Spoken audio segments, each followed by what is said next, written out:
नमस्कार दोस्तों, अनूप क्लासेज के इस डिजिटल प्लेटफॉर्म पर आपका हार्दिक स्वागत है। और अपने राजस्थान में वन संपदा नाम का टॉपिक है वो अपने पढ़ रहे थे। ये इसकी दूसरी क्लास है, पहली इससे पहले हो चुकी है।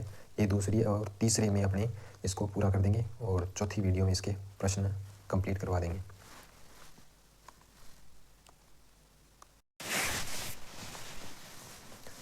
राजस्थान में वनस्पति का सेकंड पार्ट है ये। इसमें वनस्पति के आधार पर वर्गीकरण पढ़ रहे थे। शुरू करते हैं उससे आगे। सालर वन जिसे बोसवाल या सेराता कहा जाता है, इसे क्या कहते हैं? साल वन या बोसवाल या सेराता कहते हैं। ये वन अरावली की कटक ढालों में 450 मीटर से अधिक ऊंचाई वाले भागों में पाए जाते हैं, यानी कि ज़्यादा ऊंचाई वाले भागों में पाए जाते हैं।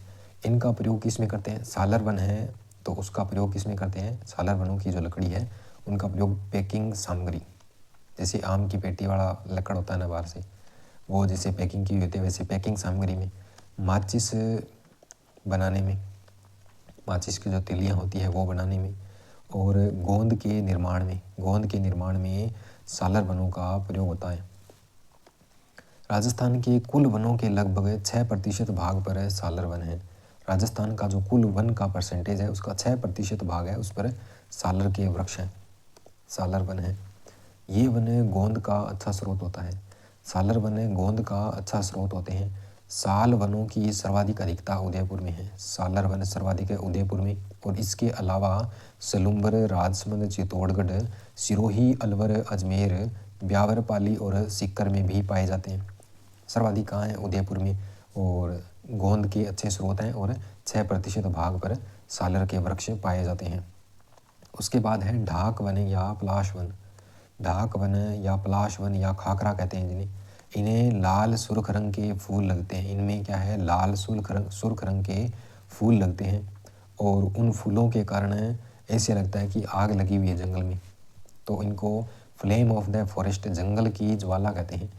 इन्हें फ्लेम ऑफ द फॉरेस्ट है, यानी कि जंगल की ज्वाला कहते हैं। वानस्पतिक नाम क्या है इनका? तो ब्यूटीपा मोनोस्पर्मा इनका वानस्पतिक नाम है। इनका वानस्पतिक नाम ब्यूटीपा मोनोस्पर्मा, और ये वृक्ष काली नम मिट्टी एवं नदी घाटी है उनके अंदर पाए जाते हैं। नदी घाटियों में और काली मृदा जहाँ पाई जाती है वहाँ पर सर्वाधिक होते हैं। ढाक या पलाश के one, flame of the forest. Rajsamand और चित्तौड़गढ़ में इनकी अधिकता है। किनकी? ढाक या पलाश के वृक्ष हैं, उनकी राजसमंद और चित्तौड़गढ़ में अधिकता है। इसके अलावा अजमेर, अलवर, ब्यावर, सिरोही, सलूम्बर, उदयपुर, पाली जिलों में भी पाए जाते हैं। ये राजसमंद और चित्तौड़गढ़ में तो सर्वाधिक पाए जाते हैं, उसके अलावा इन जिलों में पाए जाते हैं। और इनका उपयोग है प्राकृतिक रंगों के निर्माण में करते हैं। प्राकृतिक रंग बनाने के लिए इनका प्रयोग करते हैं। इसकी लकड़ी जलाने और कोयला निर्माण के काम आती है। इसकी लकड़ी है वो जलाने अथवा कोयला निर्माण के काम आती है। फिर है चंदन वन है हल्दी घाटी, नाथ द्वारा, राजसमंद में। तो इसको ऐसे याद रख सकते हैं, चंदन है ना, चंदन है ना, आपके पास चंदन की लकड़ी है ना, ना है तो पुष्पा से ले लो। है से हल्दी घाटी और ना से नाथ द्वारा, राजसमंद। चंदन से आपका चंदन हो ही जाएगा, तो इसको ऐसे याद रख सकते हैं, चंदन है ना। फिर खेजड़ी का वानस्पतिक नाम क्या है? तो प्रोसेपिस सिनेरिया है। वानस्पतिक नाम प्रोसेपिस सिनेरिया। उपनाम क्या है? राजस्थान का गौरव कहते हैं इसे, राजस्थान का गौरव कहते हैं।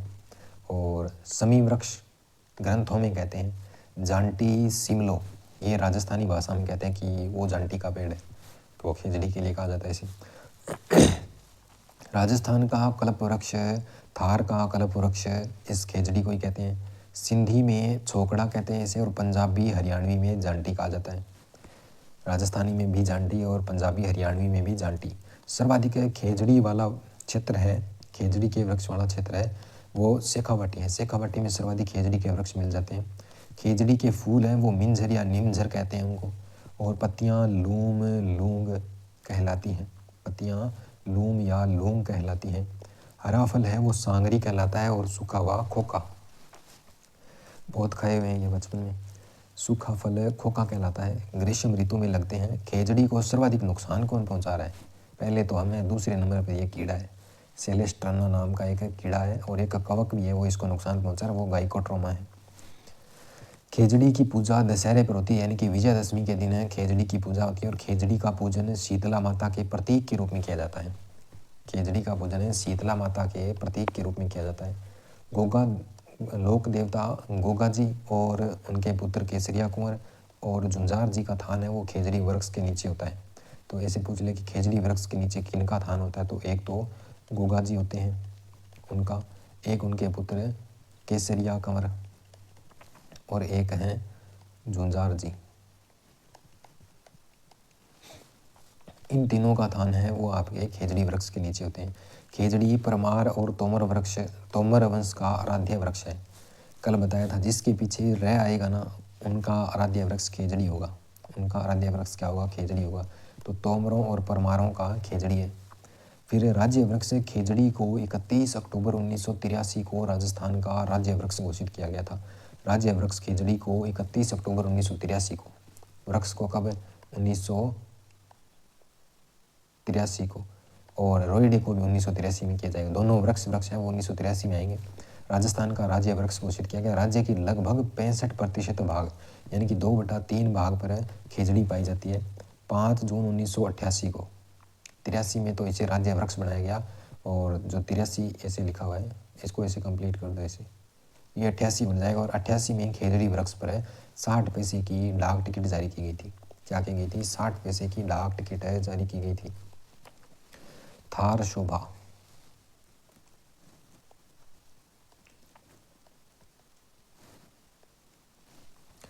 थार शोभा ये एक किस्म है खेजड़ी की।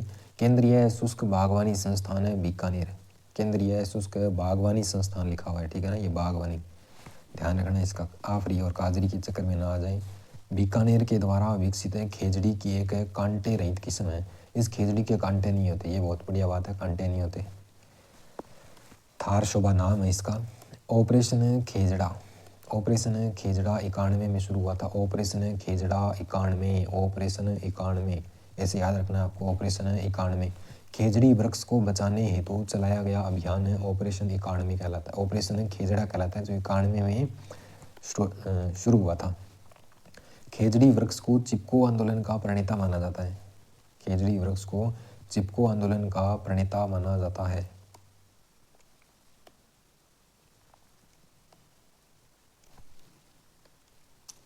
खेजड़ी वृक्ष चिपको आंदोलन का प्रेरणा स्रोत है। सुंदरलाल बहुगुणा द्वारा उत्तराखंड में एक आंदोलन किया गया था 1973 में, टिहरी बांध को लेकर के चिपको आंदोलन। उसका प्रणेता कौन है? तो उसका प्रणेता है खेजड़ी वृक्ष है। राजस्थान में खेजड़ली आंदोलन हुआ था। खेजड़ली जो गांव था उसमें अमृता देवी के द्वारा 363 लोगों के साथ मिल करके उस लकड़ी कटाई का विरोध किया गया था, अपने प्राणों की आहुति दी गई थी। उसी तरह उस चिपको आंदोलन वाली वो स्कीम है वो इन्होंने यहाँ लागू की थी उत्तराखंड में। सुंदरलाल बहुगुणा ने टिहरी बांध बनाया जा रहा था, उसको लेकर के पेड़ वगैरह काट रहे थे, तो उसको बचाने के लिए उन्होंने ये आंदोलन किया था। रामासनी 1604, रामासनी को याद रखना आपने 1604। जोधपुर ग्रामीण के रामासनी गांव में 2 विश्नोई महिलाएं थी, कर्मा और गोरा। इन्होंने खेजड़ी के पेड़ों की रक्षार्थ गांव के चौक में बलिदान दिया था 1604 में। पोलास मेड़ता नागौर, उसके बाद है पोलास मेड़ता नागौर। 1700 ईस्वी में वुनचो जी के द्वारा पोलास में वृक्ष रक्षार्थ अपनी गर्दन कटवा दी थी उन्होंने। 1700 ईस्वी में पोलास मेड़ता नागौर वुनचो जी थे, उन्होंने पेड़ों की रक्षार्थ अपनी गर्दन कटवा दी थी। उसके बाद खेजड़ली वाली घटना होती है जोधपुर ग्रामीण में 1730। वर्तमान में जोधपुर ग्रामीण में आता है खेजड़ली गाँव। मारवाड़ के शासक थे अभय सिंह। मारवाड़ के शासक कौन थे? अभय सिंह।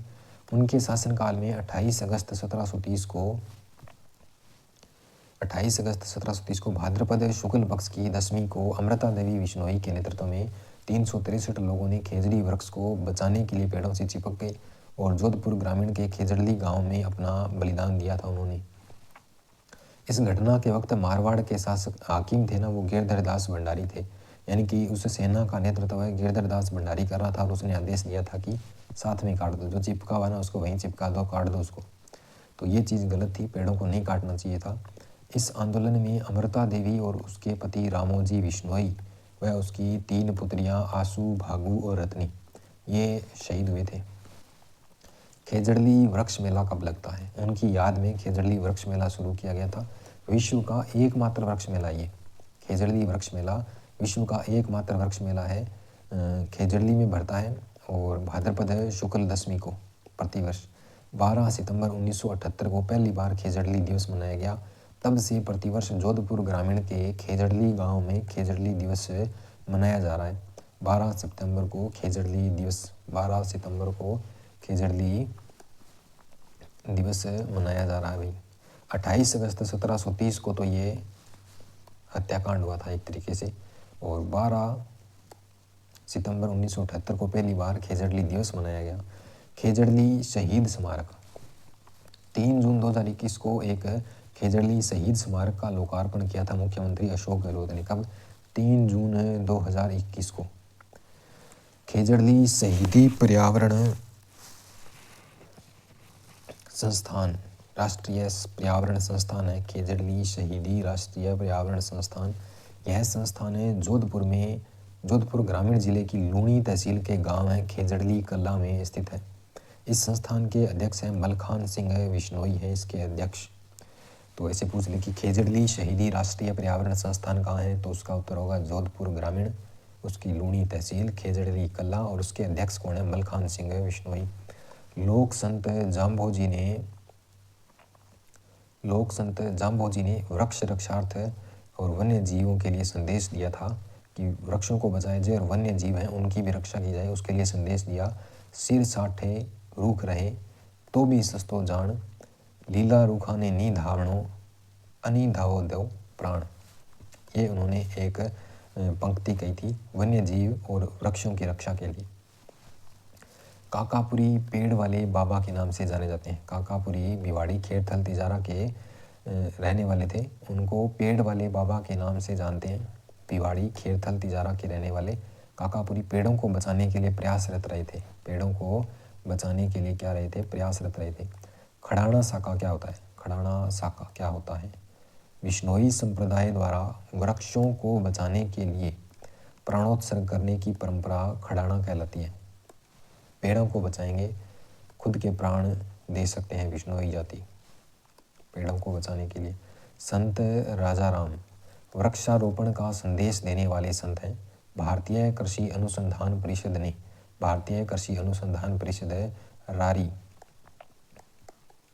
रारी ने खेजड़ी को शुष्क फलों की श्रेणी में शामिल किया है। भारतीय कृषि अनुसंधान परिषद है, उसने खेजड़ी को सूखे फलों की कैटेगरी दी है उनको। और माटो किसे कहते हैं? बीकानेर के राज्य चिन्ह में खेजड़ी वृक्ष को दर्शाया गया है। बीकानेर के राज्य चिन्ह में खेजड़ी वृक्ष को दर्शाया गया है। इसे माटो कहा जाता है। इसे क्या कहा जाता है? माटो कहा जाता है। रोहिड़ा, इसका वानस्पतिक नाम क्या है? टिकोमेला अंडुलेटा। रोहिड़े का वानस्पतिक नाम क्या है? टिकोमेला अंडुलेटा। रोहिड़े के उपनाम रेगिस्तान का या फिर मरुस्थल का सागवान कहते हैं इसे। मरु टीक, थार की मरुशोभा कहते हैं रोहिड़े को। रोहिड़े को 31 अक्टूबर 1983 को सेम डे खेजड़ी वाला सेम ही है। 1983 को इसे राजस्थान का राज्य पुष्प घोषित किया था। क्या घोषित किया था? राजस्थान का राज्य पुष्प घोषित किया गया। रोहिड़े के फूल को जोधपुर में मारवाड़ टीक के नाम से जाना जाता है। जोधपुर में मारवाड़ टिक के नाम से उसे बुलाते हैं। रोहिड़े के फूल को मारवाड़ टिक। इसकी लकड़ी से फर्नीचर बनता है और फर्नीचर जोरदार बनता है इसका। रोहिड़ा पश्चिमी राजस्थान में सर्वाधिक पाया जाता है। पश्चिमी राजस्थान शुष्क अर्धशुष्क वाला एरिया है, वहाँ पर आपका सर्वाधिक पाया जाता है रोहिड़ा। जरविल नाम का एक रेगिस्तानी चूहा है जो इस रोहिड़े वृक्ष को सबसे ज़्यादा नुकसान पहुँचा रहा है। जरविल एक चूहा है, कैटेगरी है चूहे की।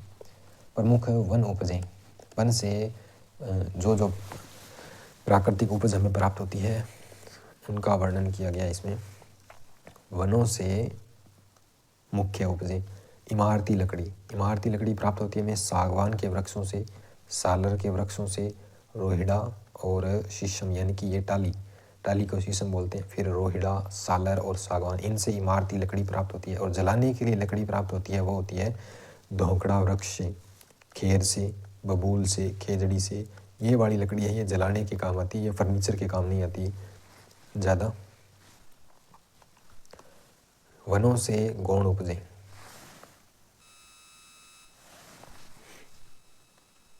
वनों से प्राप्त होने वाली गौण उपजे। पहला है बांस। बांस है वो क्या है, आदिवासियों का हरा सोना कहलाता है। बांस को आदिवासियों का हरा सोना कहते हैं। बांस का उपयोग कागज टोकरी, चारपाई, झोंपड़ी और फर्नीचर निर्माण में होता है। बांस का प्रयोग किस में करते हैं, कागज बनाने में करते हैं, टोकरी के निर्माण में करते हैं, चारपाई के निर्माण में, झोंपड़ी के निर्माण में और फर्नीचर के निर्माण में अपने काम में लेते हैं इसको। राजस्थान में बांस उत्पादन वाले जिले कौन से? बांस से पहला याद रखो बांसवाड़ा, उसके बाद उदयपुर, फिर सलूम्बर, चित्तौड़गढ़, कोटा, सिरोही और बारां। बांसवाड़ा, उदयपुर, सलूम्बर 3 तो जरूर याद रखने। विश्व की सर्वाधिक तेजी से बढ़ने वाली घास है, इसको घास में शामिल किया जाता है, ये पेड़ में नहीं माना जाता, इसको घास मानते हैं। राजस्थान में 1874 वर्ग किलोमीटर में बांस है। राजस्थान में 1874 वर्ग किलोमीटर क्षेत्रफल में बांस फैला हुआ है। बांस के वृक्ष फैले हुए हैं और वृक्ष की श्रेणी में नहीं मानते, इनको घास माना जाता है। राजस्थान वन संशोधन अधिनियम 2018 की धारा 2 के अंतर्गत बांस की प्रजाति को वृक्ष की परिभाषा से बाहर कर दिया गया। इससे गैर वन भूमि पर किसानों द्वारा बांस की प्रजाति के उत्पादन को प्रोत्साहन मिलेगा। वृक्ष की परिभाषा से बाहर कर दिया इसे और ये घास की कैटेगरी में आ गया है। राष्ट्रीय बांस मिशन, राष्ट्रीय बांस मिशन 2006-07 बांस की खेती को बढ़ावा देने के लिए प्रारंभ किया गया। अपने बांस देखते हैं तो बांस की हाईएस्ट हाइट कितनी होती है, 6 से 7 फुट मान लेते हैं अपने, होती है तो ज़्यादा बहुत होती है बांस की हाइट, लेकिन 6 से 7 मान लेते हैं। और 6 से 7 यानी कि 2006-07 में राष्ट्रीय बांस मिशन, नेशनल बैम्बू मिशन शुरू किया गया था। और फिर इससे एक कम कर लेते हैं, जैसे 5 और 6, तो ये 2015-16 हो जाएगा। 2015-16 में इसका नाम बदल दिया गया, राष्ट्रीय कृषि वानिकी बांस मिशन कर दिया गया, नेशनल एग्रीकल्चर बैम्बू मिशन कर दिया गया, national agriculture bamboo mission NABM कर दिया गया।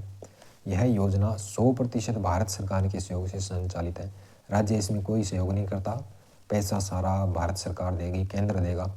इस योजना के तहत सरकार द्वारा किसानों को बांस की खेती पर 8,000 रुपये प्रति हेक्टेयर का अनुदान दिया जा रहा है। वर्तमान में यह राजस्थान के 12 जिलों बांसवाड़ा, डूंगरपुर, प्रतापगढ़, चित्तौड़गढ़, उदयपुर, सिरोही, भीलवाड़ा, राजसमंद, करौली और सवाई माधोपुर, बारां, झालावाड़ में संचालित है। तो बांस से आप याद रख सकते हैं ये कितने ज़िलों में संचालित है, 12 ज़िलों में संचालित है।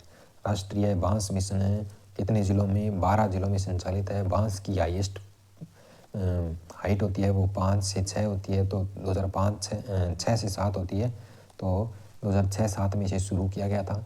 और इससे एक कम कर लो तो 5 और 6 यानी कि 2015-16 में इसका नाम NABM national agriculture bamboo mission कर दिया गया।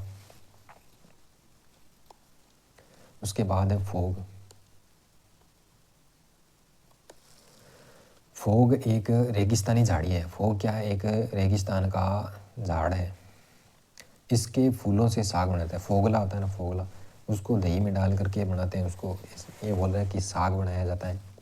इसलिए लकड़ी का उपयोग, इसकी लकड़ी का उपयोग है वो ईंधन के रूप में करते हैं अपने। पहले तो बहुत लेके आते थे, अब तो गैस वगैरह हो गई, इतनी नहीं यूज़ करते। खींप, इस मरुस्थलीय झाड़ी नुमा पौधे पर खिंपोड़ी नामक फलियाँ लगती है। खींप पर खिंपोड़ी लगती है और उसकी सब्जी वगैरह भी बनाते हैं लोग। गोंद, कुमट, खेजड़ी और इजरायली बबूल, अंग्रेजी बबूल, अलगरोबा, मोपेन, सालर और ढाक, इन वृक्षों से क्या होता है, गोंद की प्राप्ति होती है। चौहटन बाड़मेर है वो गोंद के लिए प्रसिद्ध है। राजस्थान में चौहटन बाड़मेर का एक तहसील है, तो वो गोंद उत्पादन के लिए प्रसिद्ध है। गोंद का उत्पादन बाड़मेर, बालोतरा, पाली, जोधपुर ग्रामीण, फड़ौदी, जालौर, नागौर और डीडवाना कुचामन में सर्वाधिक होता है। लेकिन आपको याद रखना है चोटन बाड़मेर में सर्वाधिक गोंद उत्पादन होता है। फिर आंवल झाबुई, यह एक प्रकार की झाड़ी होती है और इससे क्या है चमड़ा साफ करने के लिए काम में लेते हैं। आंवल या झाबुई है, यह एक प्रकार की झाड़ी है जो जोधपुर ग्रामीण, पाली, सिरोही इन जिलों में पाई जाती है। और ये छाल, इसकी छाल है ना, आंवल या झाबुई की छाल है, वो चमड़ा साफ करने के यानी कि टैनिंग के काम आती है। टैनिंग बोलते हैं चमड़ा साफ करने की प्रक्रिया को, टैनिंग। उसके बाद सहजन, इसे मोरिंगा के नाम से भी जानते हैं अपने। ये एक उष्णकटिबंधीय उपोष्णकटिबंधीय पौधा है, इसे मोरिंगा के नाम से जानते हैं। बंजर, बेकार और कम उर्वरक भूमि में इसे उगाया जा सकता है आसानी से। बीमारियों के इलाज में इसका उपयोग किया जाता है। सहजन, सहजन का उपयोग बीमारियों के इलाज में किया जाता है।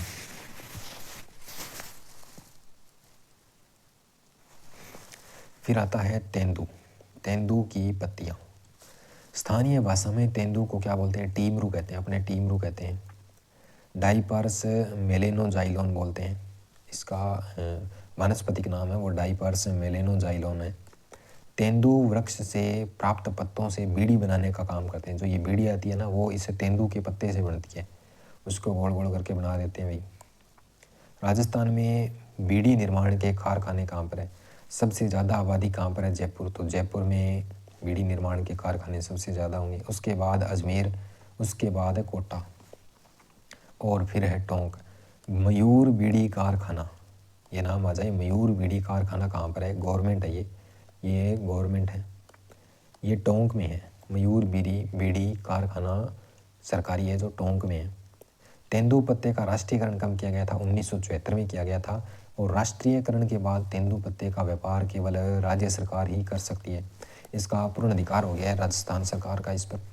तो राजस्थान तेंदू पत्ता व्यापार का विनिमय अधिनियम 1974 में राष्ट्रीयकरण किया गया। कब है, 1974 में इसका क्या किया गया, राष्ट्रीयकरण किया गया।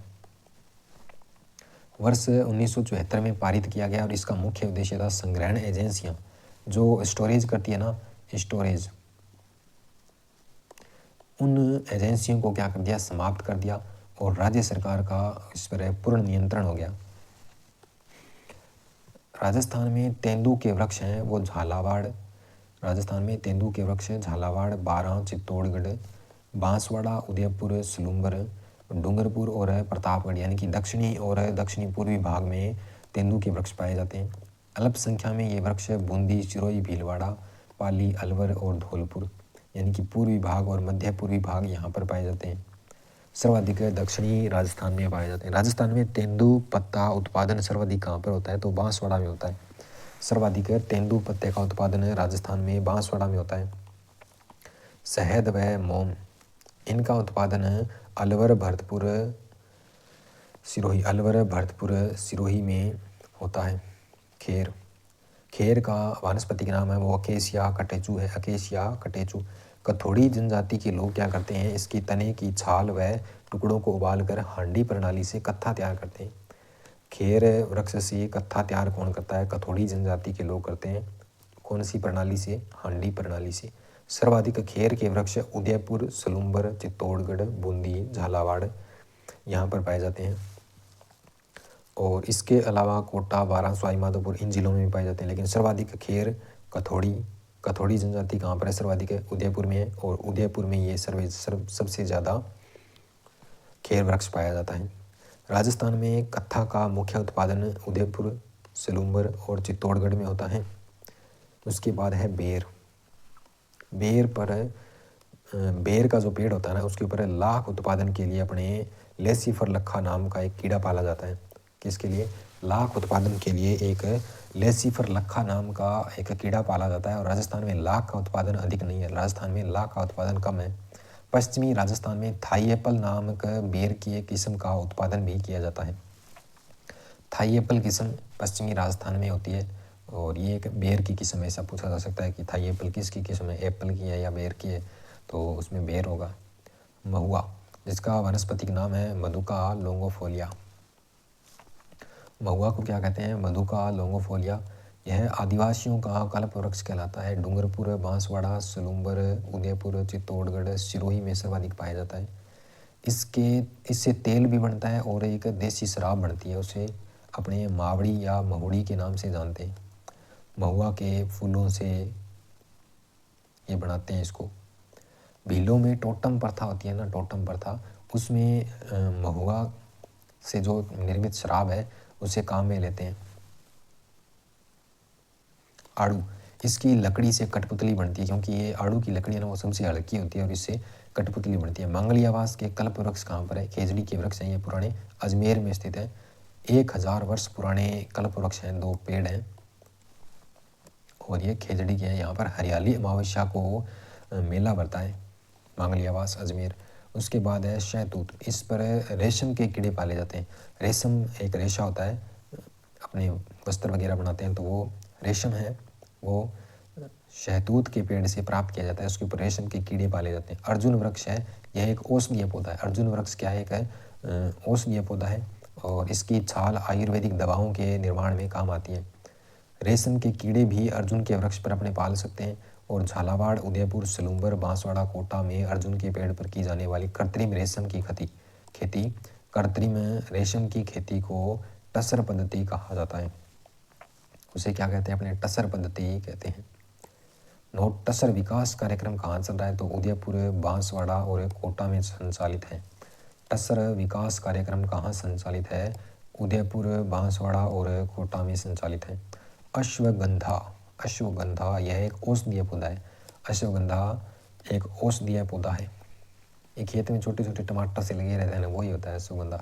बड़े बड़े पत्ते होते हैं, एक तो ऐसे टमाटर सा लगा होता है, उसके ऊपर पत्ते से होते हैं, वो बड़ा नहीं होता। ये छोटे छोटे सीधे होते हैं, इसके ऊपर कुछ नहीं होता और लाल लाल से हो जाते हैं, वो अश्वगंधा कहलाता है। इसके प्रयोग से रोग प्रतिरोधक क्षमता बढ़ती है।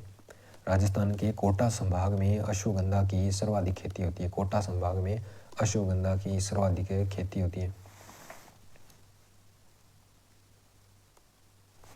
इस क्लास की PDF लेने के लिए आप अनूप क्लासेस नाम से टेलीग्राम सर्च कर सकते हैं, वहाँ पर आपको मिल जाएगी।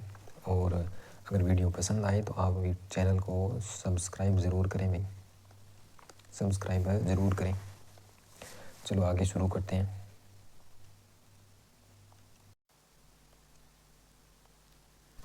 रखत, कांकड़, डांग और रुद्र क्या है?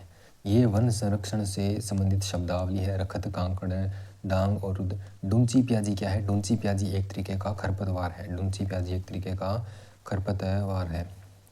राजस्थान की प्रमुख घास सेवण, धामण, मुराल, खस, बूर।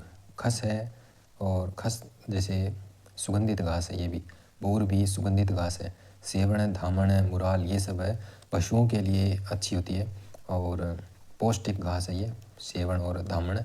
करड़, अंजन, भरूट, चिब्बड़, खाबड़, गोखरू, मोथा, एंचा, बांकड़ी और डाब आदि घासें पाई जाती है। राजस्थान की प्रमुख घासों का वर्णन निम्न प्रकार है, आगे दे रखा है वर्णन। तो सेवण, सबसे पहला है सेवण। इसका वानस्पतिक नाम क्या है?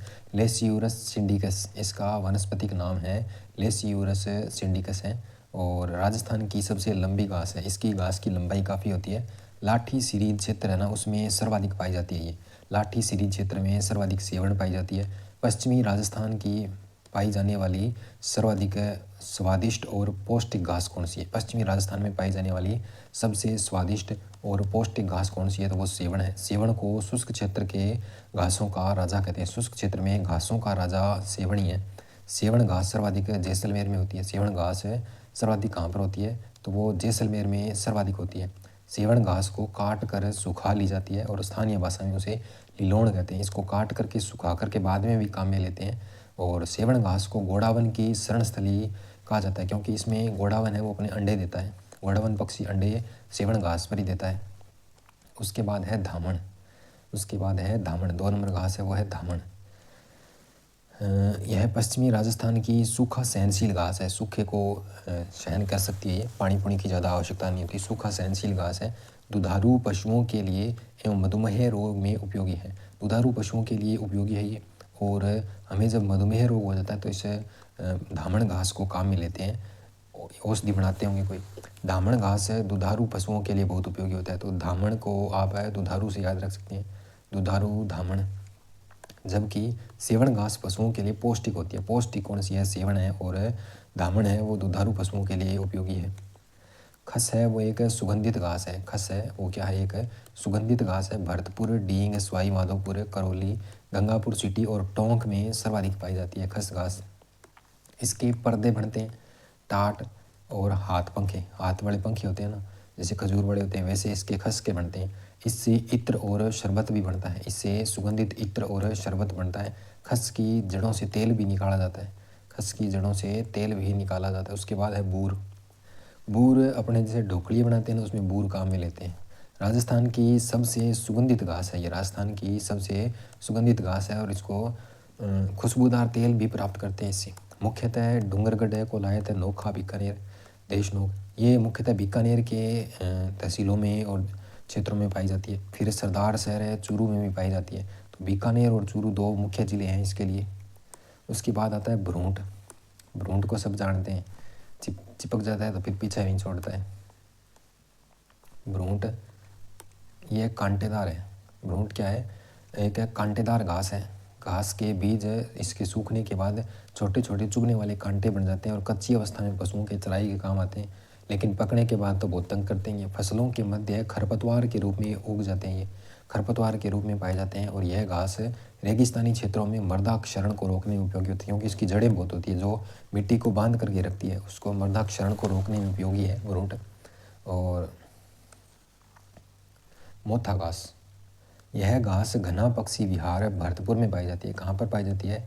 घना पक्षी विहार भरतपुर में। इसका उपयोग पक्षियों द्वारा चाव से किया जाता है। इसका उपयोग पक्षियों द्वारा बड़े चाव से किया जाता है। मोथा घास को पक्षी मज़े से खाते हैं। एंचा घास है, ये पक्षियों की मौत है। घना पक्षी विहार भरतपुर में पाई जाती है, और इसमें क्या है? पक्षी उड़ जाते हैं, उड़ के मर जाते हैं छटपटाते हुए, तो पक्षियों की मौत है। एंचा घास है वो पक्षियों की मौत है। उसके बाद गोखरू भांकड़ी, ये पीडीएफ थोड़ी ब्लर हो गई यहाँ पर। गोखरू भांकड़ी कांटी, जो कांटी या अपने गर्मी वाले सीजन में जो कांटे चुभते हैं ना, जो ज़्यादा देर तक दर्द करते हैं, वो यही होते हैं, गोखरू भांकड़ी कांटी। पश्चिमी राजस्थान में पाया जाने वाला कांटेदार घास है, जिसे ऊँट बड़े चाव से खाते हैं। इसको क्या है? ऊँट बड़े चाव से खाते हैं। डाब, चंद्र ग्रहण और सूर्य ग्रहण के समय सूतक से बचने के लिए इस डाब को काम में लेते हैं। सुगनी है वो पश्चिमी राजस्थान की घास है। सुगनी क्या है? पश्चिमी राजस्थान की घास है। दवा निर्माण में उपयोग में ली जाती है, ये दवा निर्माण में उपयोग में ली जाती है। ओलिवेरी घास या लेमन घास, ये जोधपुर क्षेत्र की घास है। ओलिवेरी या लेमन जोधपुर की क्षेत्र की घास है। कांग्रेस घास, कांग्रेस है घास, या इसे गाजर घास भी कहते हैं। कांग्रेस घास या गाजर घास भी कहते हैं। 1960 के दशक में क्या है कि कांग्रेस शासनकाल था। उस काल में अमेरिका से अपने बीज लेके आए थे। PL 108 किस्म थी गेहूँ की, उसके साथ में ये खरपतवार आ गया था, और इसका वानस्पतिक नाम पार्थेनियम हिस्टोफेरस है। पार्थेनियम हिस्टोफेरस है, और कांग्रेस के शासनकाल में आई थी, इसलिए कांग्रेस या गाजर घास में कहते हैं इसको। ये पंचवर्षीय हरित क्रांति में जो बीज लेके आए थे ना, उस समय की बात है ये। पर्यावरण और फसलों के साथ साथ इंसानों को भी ये खतरनाक है। इससे कैंसर जैसी घातक बीमारियां हो जाती हैं, उनको बढ़ावा देता है ये करड़। करड़ इंसान भी करते हैं, लेकिन ये करड़ एक घास है। अंजन, ये भी एक घास है। चिबल, खाबल और ग्रामणा, ये भी घास के टाइप हैं। मुर्ट, राजस्थान के शुष्क और अर्ध शुष्क क्षेत्रों में पाई जाने वाली पौष्टिक घासें हैं, ये पौष्टिक घासें हैं। बुई, कुरी, खुश और टाटिया, बुई, कुरी, खुश और टांटिया। एल्यूसिन कॉम्प्रेसा उसका नाम है टांटिया का। लुम्परा, बुरडा, जैसे सिम्बो, पोगोन, ज्वारान, कुसा और घंटिया, ये पश्चिमी राजस्थान की घासों के नाम है। ऐसे बड़े विचित्र नाम हैं। प्रमुख वानिकी परियोजनाएं, सबसे पहले वानिकी परियोजना में आती है मरु वृक्षारोपण परियोजना। ये 78 में शुरू हुई थी। मरु वृक्षारोपण परियोजना 78 में शुरू हुई थी। राजस्थान के 10 मरुस्थलीय जिलों में संचालित है, और इस योजना में वित्तीय भागीदारी है वो केंद्र की 75% और राज्य की 25% है। मरुस्थल में अपने वृक्ष लगाते हैं। तो वो वृक्ष 7 से 8 दिन तक तो हरा रहता है। उसके बाद जैसे 10वें दिन तक जाता है तो उसकी डेथ हो जाती है, ख़त्म हो जाता है। तो 7, 8 से 78 याद रखना है। और 10वें दिन यानी कि राजस्थान के 10 मरुस्थलीय जिलों में संचालित किया गया था। उसके बाद है सामाजिक वानिकी परियोजना, सामाजिक वानिकी कार्यक्रम। सामाजिक वानिकी 6 से 7वीं पंचवर्षीय योजना में शुरू किया गया था। इसे सामाजिक वानिकी को 7वीं पंचवर्षीय योजना में शुरू किया गया था। 85-86 में ये पूर्वी राजस्थान के 15 जिलों में शुरू की गई थी। और 1990 तक है इसमें सहयोग अमेरिका कर रहा था और 1993 तक है विश्व बैंक के सहयोग से संचालित थी और वर्तमान में बंद हो गई 1993 के बाद। फिर है इंदिरा गांधी नहर क्षेत्र वृक्षारोपण चारागाह विकास परियोजना। इंदिरा गांधी से आपको 91 याद रखना है। 91 में शुरू हुई, 2000 में बंद हो गई। 91 में शुरू, 2000 में बंद। ये योजना JBIC किसके सहयोग से? JBIC जापान के सहयोग से संचालित है। राजस्थान में मरुस्थल में सबसे ज़्यादा सहायता जापान ही कर रहा है। IGNP के किनारे वृक्षारोपण एवं चारागाहों का विकास करने के लिए JBIC जापान की सहायता से 1991 में शुरू हुई थी, 2000 में बंद हो गई थी। इंदिरा गांधी नहर क्षेत्र वृक्षारोपण और चारागाह परियोजना। उसके बाद है अरावली वृक्षारोपण परियोजना, 1 अप्रैल 1992 में शुरू हुई थी। अरावली 1992 में शुरू हुई थी, अरावली वृक्षारोपण परियोजना। ये 1992 से शुरू होकर 2000 तक चली, 1992 से 2000 तक चली। OECF या JBIC जापान की सहायता से संचालित थी ये भी, और राजस्थान के 10 गैर मरुस्थलीय जिलों में चली थी ये। उसके बाद वानिकी विकास परियोजना। वानिकी विकास परियोजना 1995-96 में शुरू हुई और फिर ये भी 2000 तक चली।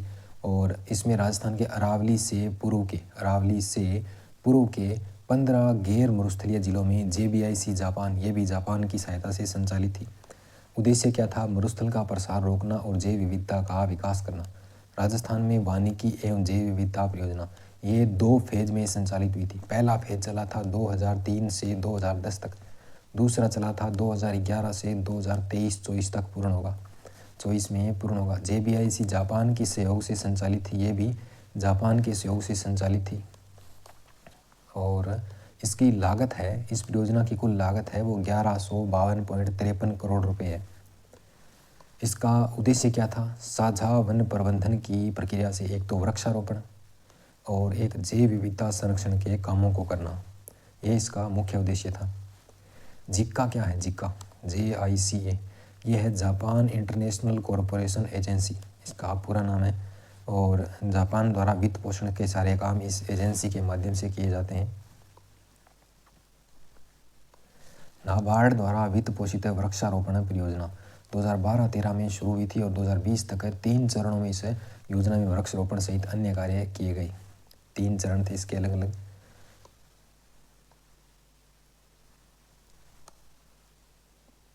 दो 2012-13 से 2020 तक, 2020 के बाद वो 3 चरण कंप्लीट हो गए। उसके बाद चौथे चरण में 2020 से 21 में ये शुरू हुई और इसका चतुर्थ चरण प्रारंभ किया गया। और 5वां चरण है इसका वो 2022-23 से 2026-27 तक नाबार्ड को इसके लिए स्वीकृति भेजने के लिए लेटर भेजा हुआ है। तो ये 5 चरण है अब तक है इसमें लागू हो चुके हैं। उसके बाद है वन धन योजना। वन धन योजना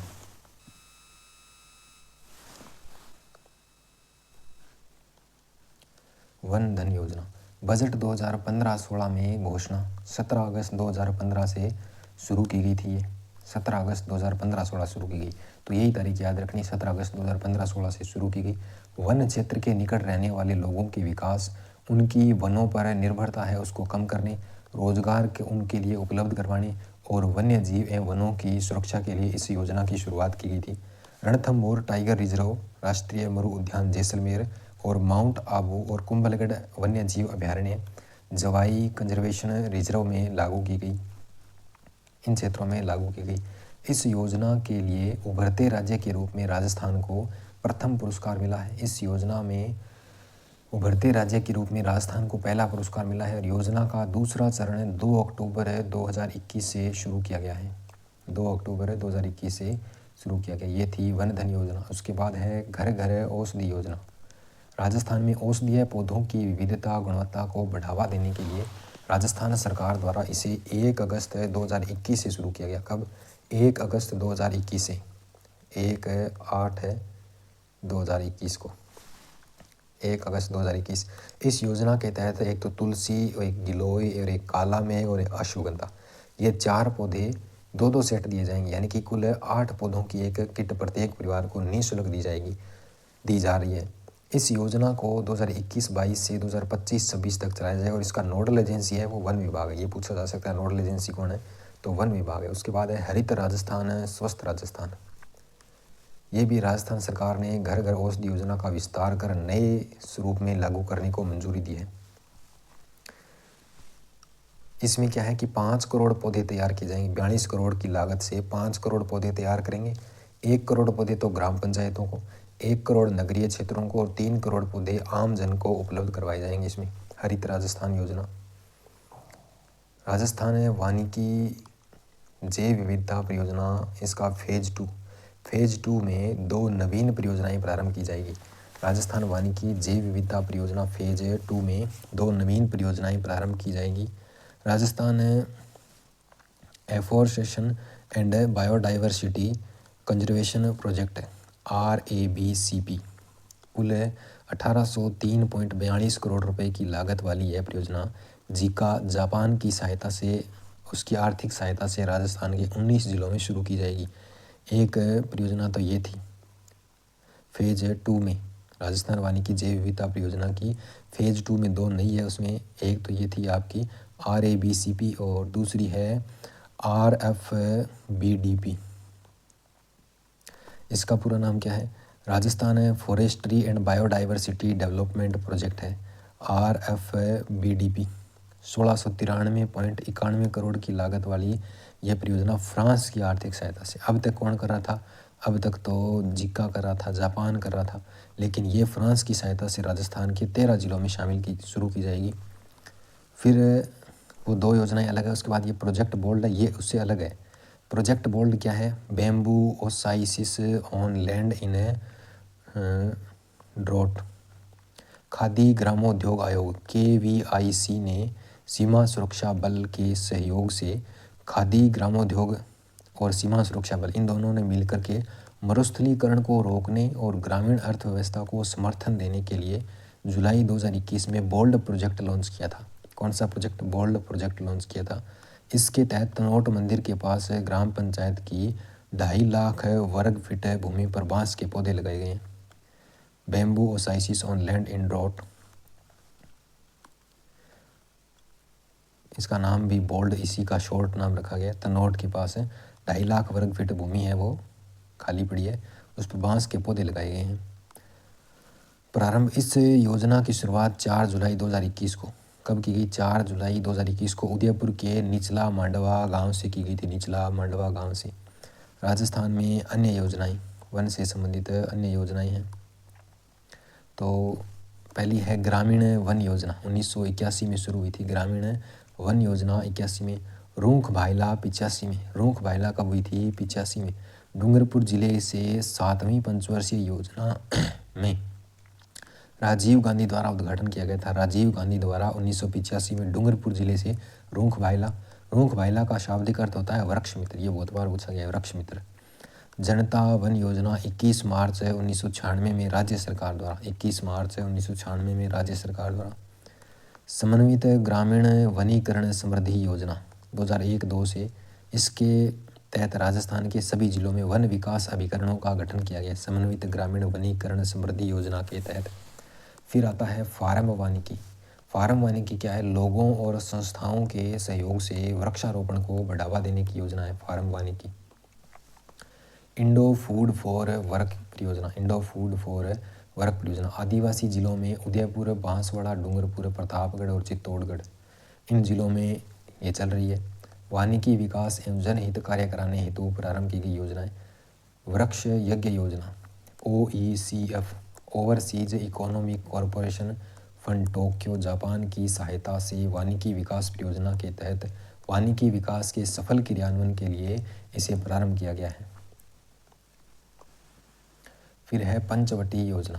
पंचवटी योजना क्या है?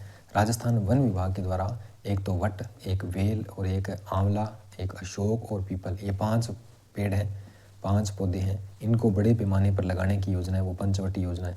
फिर हरित राजस्थान योजना 2009-10 से 2013-14 तक है, इसका प्रारंभ तत्कालीन मुख्यमंत्री अशोक गहलोत द्वारा शिक्षा संकुल से किया गया था। वर्तमान में यह नरेगा के सहयोग से संचालित है और इसी योजना के तहत खेमारू गांव डूंगरपुर में एक दिन में 6 लाख पौधे लगाकर विश्व कीर्तिमान बनाया गया था। हरित राजस्थान योजना के तहत 2009-10 से 2013-14 तक इसको स्टार्ट किया गया था।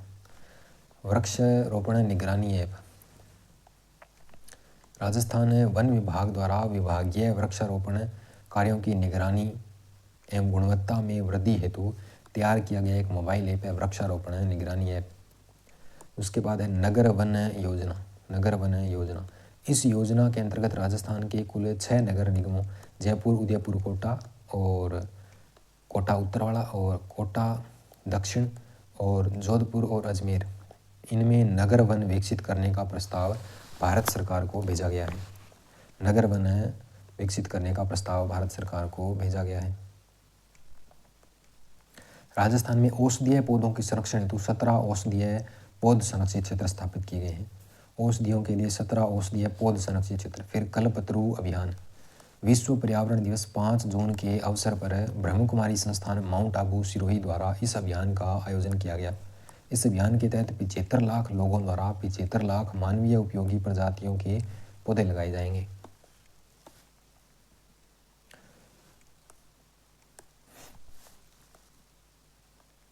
बाकी इससे जो बचा हुआ पार्ट है वो अपने नेक्स्ट वीडियो में कंप्लीट कर देंगे और उस वीडियो में ये टॉपिक पूरा हो जाएगा। अब जो पढ़ा है उसका रिवीजन कर लेते हैं, क्योंकि ये टॉपिक है ये काफ़ी हार्ड है, सीधा याद नहीं रहता। तो मरु वृक्षारोपण परियोजना 1978 में आई थी, 10 मरुस्थलीय जिलों में संचालित की गई थी और जिसमें केंद्र राज्य का वित्तीय अनुपात कितना था? 75-25 था। तो मरु वृक्षारोपण परियोजना 1978 में। फिर सामाजिक वानिकी कार्यक्रम है, ये आया था आपका 1985-86, 7वीं पंचवर्षीय योजना। कौन सी पंचवर्षीय? 7वीं पंचवर्षीय योजना में आया था 1985-86। 1990 तक तो ये अमेरिका के सहयोग से संचालित था और 1990 से 93 तक विश्व बैंक के सहयोग से संचालित था, उसके बाद बंद कर दिया गया। फिर आता है इंदिरा गांधी नहर क्षेत्र वृक्षारोपण और चारागाह विकास परियोजना। ये इंदिरा गांधी से 91 याद रखना है, 91 में शुरू हुई थी और 2010 तक चली थी। JBIC जापान के सहयोग से, किसके सहयोग से? जापान के सहयोग से IGNP के किनारे इसमें वृक्षारोपण और चारागाहों का विकास किया गया था। फिर है अरावली वृक्षारोपण परियोजना, 1 अप्रैल 1992 में शुरू हुई थी और 2002 तक ये चली थी, ये भी 2002 तक चली थी। ये OECF JBIC जापान के सहयोग से संचालित थी और 92 से 2002 तक कितना होता है? 10 का अंतर आता है। तो अरावली वृक्षारोपण है वो 10 गैर मरुस्थलीय जिलों में संचालित थी। फिर आता है वानिकी विकास परियोजना। वानिकी विकास परियोजना 1995-96 में शुरू और फिर ये 2000 तक समाप्त हो जाती है। 15 गैर मरुस्थलीय जिले अरावली के पूर्व साइड के गैर मरुस्थलीय जिले JBIC जापान के सहयोग से संचालित थी। ये भी राजस्थान वानिकी जैव विविधता परियोजना, इसके 2 फेज थे, 2003 से 2010 तक और फेज 2 में 2011 से 2024 तक। ये जिका जापान की सहायता से संचालित थी। कुल लागत है 1152.53 करोड़ इसमें और उद्देश्य क्या था? जैव विविधता, वन संरक्षण और वृक्षारोपण करना। जिका क्या है? जिका का पूरा नाम क्या है? जापान इंटरनेशनल कोऑपरेशन एजेंसी है। उसके बाद है वन धन योजना। वन धन योजना आई थी 17 अगस्त 2015 को और घर घर औषधि योजना आई थी 1 अगस्त 2021 को। नोडल एजेंसी कौन सी थी? इसमें वन विभाग था और 8 पौधे दिए जाएंगे, 4 वैरायटी के पौधे हैं और 2-2 सेट दिए जाएंगे तो 8 पौधे हो जाएंगे, जिनमें पौधा था तुलसी, गिलोय, काला मेघ और अश्वगंधा के 4-4 पौधे दिए जाएंगे। तो ये था आज का टॉपिक वन संपदा। दूसरा पार्ट है, तीसरा कल डाल देंगे और उसके बाद कंप्लीट। अगर वीडियो पसंद आए तो चैनल को सब्सक्राइब ज़रूर करना भी, और PDF चाहिए इसकी तो अनूप क्लासेज नाम से आप इसको सर्च कर सकते हैं, टेलीग्राम में मिल जाएगी आपको आसानी से।